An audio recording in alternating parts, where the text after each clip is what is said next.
Okay kapatid, magandang araw po sa inyo lahat. Speak Kuya Ram TV, ang inyong kuyang mekaniko. So tayong mga mekaniko o kaming mga mekaniko kapatid, may mga kanya-kanyang diskarte kami upang mapatagal namin yung gamit ng aming customer.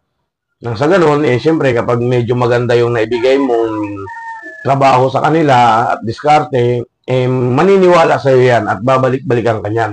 So yun ang kailangan natin mga mekaniko na ma-improve natin sa ating mga shop. Okay, so ito, sa lahat ng klase na may ganitong hub, Rusi, Skygo, Rakal, Euro, or kahit anong motorsiklo kapatid na may circlip type, no, kagaya ng TMX. So karamihan yan, yung mismong lagayan ng circlip, yung pinaka-kanal, nagkakaroon yan kapatid ng lumalaki. Lumalaki yung kanal na lagayan ng circlip. Yung clips. So ito ang ginagawa namin kapatid, ay nilalagyan namin ng stopper yung circlip. So ito, pinapakita ko sa inyo kung paano gawin. Ayan. So ito yung simula pa lang, no? Isang flat washer lang yan.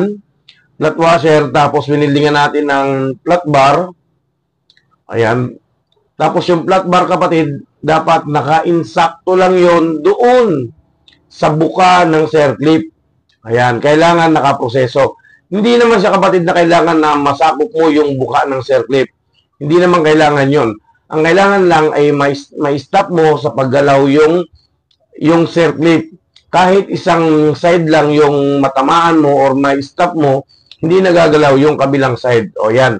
So yan na yung finished product natin. At kapag kinabit natin yan, doon natin yan itatapat sa mismong buka ng circlip para hindi na kapatid gumalaw yung circlip natin. So maaring tumagal na yung paggamit ninyo ng hub ninyo sa ganitong diskarte. Kaya kapatid, lamang din ng kahit papano yung nag-innovate tayo ng trabaho. Okay? So hanggang dito na lang. Maraming salamat po. God bless po sa inyong lahat. Ingat po kayo.